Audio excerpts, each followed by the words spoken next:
Hi and welcome to this week's web design video blog. Busy James is out of meetings all day, so I'm introducing this week's tutorial.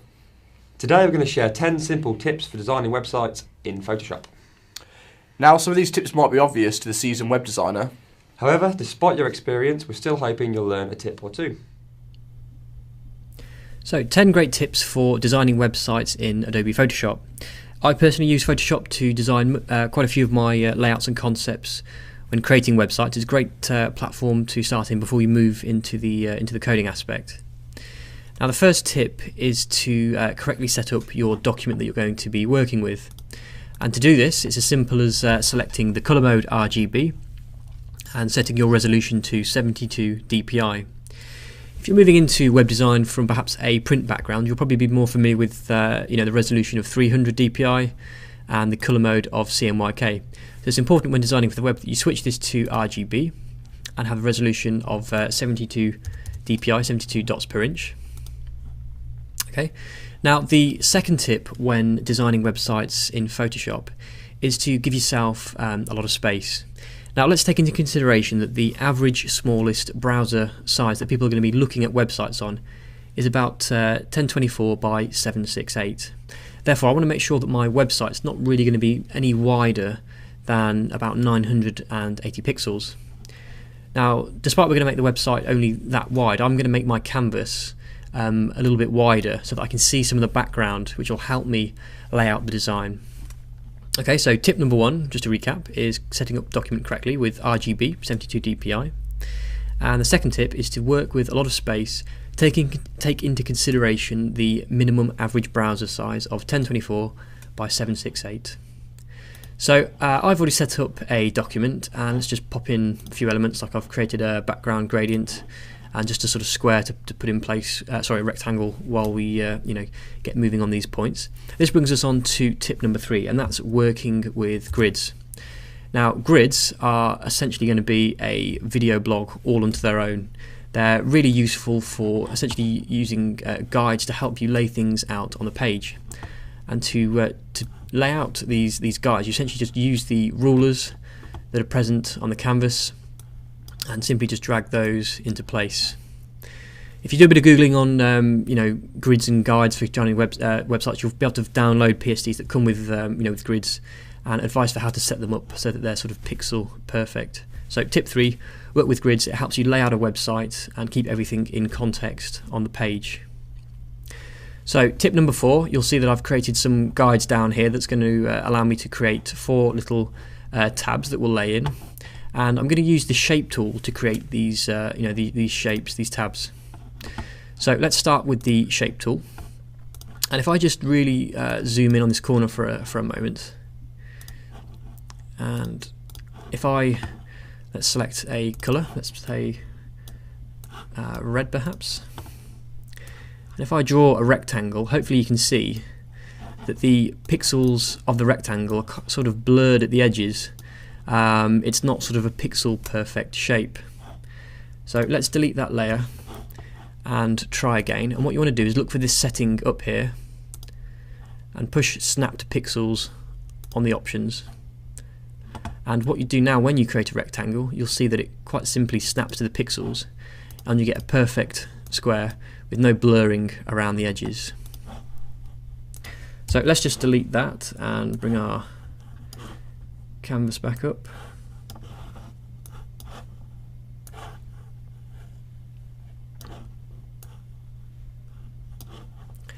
Just moving this back into place.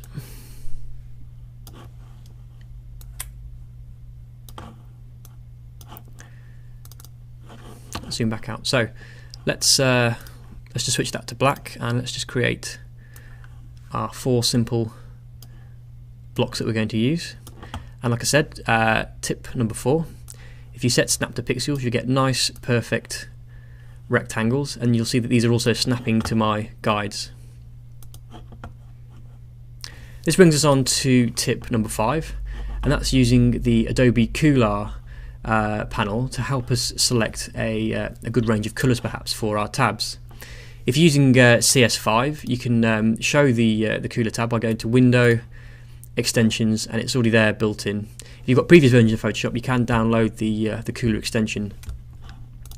And the great thing about Cooler is that you can use the colours recommended to perhaps create sequences. So let me just go to Window and Swatches. Ooh, let's just get that back.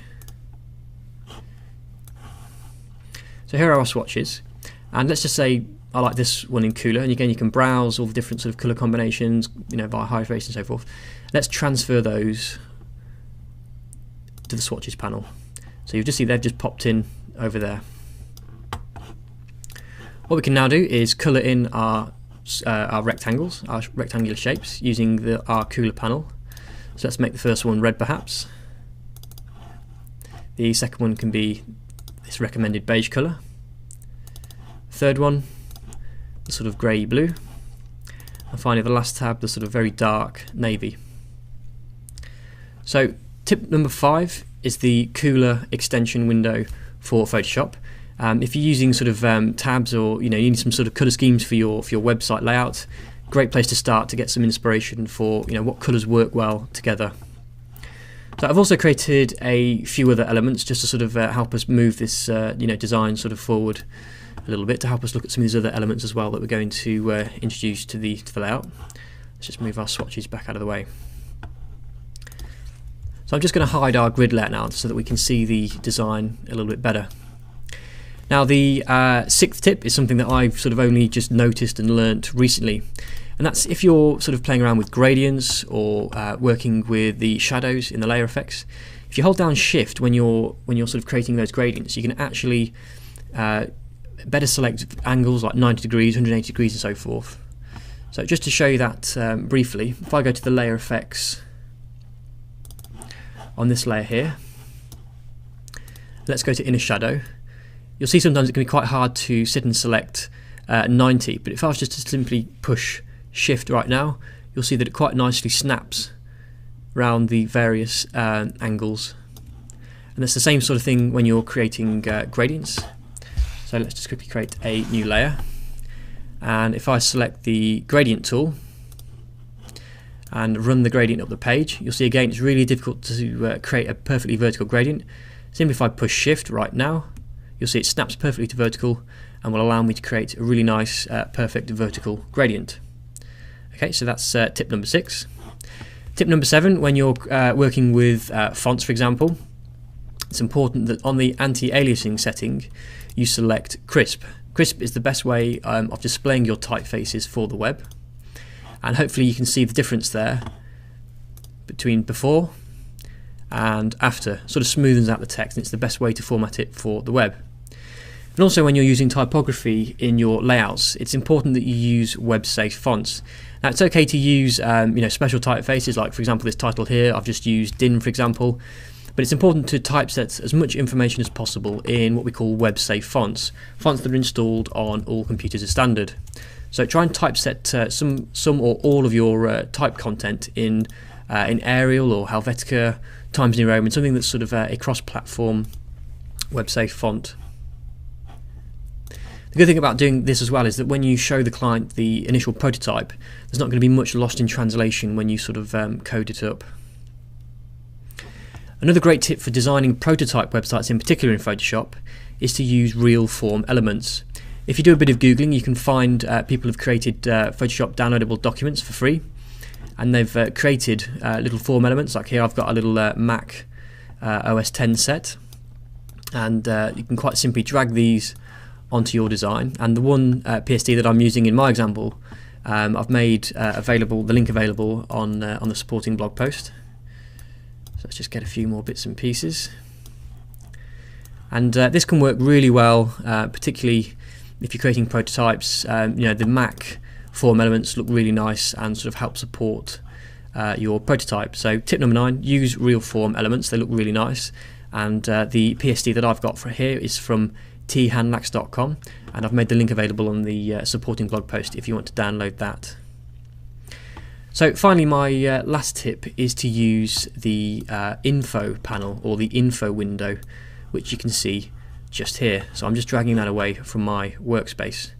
Now, a lot of people don't have the info window displayed when they're designing websites, and the great thing that I like about the info window is that it gives you information about the page that you're currently browsing. So you can get a very quick idea of the colour references, CMYK references, where you're on the canvas.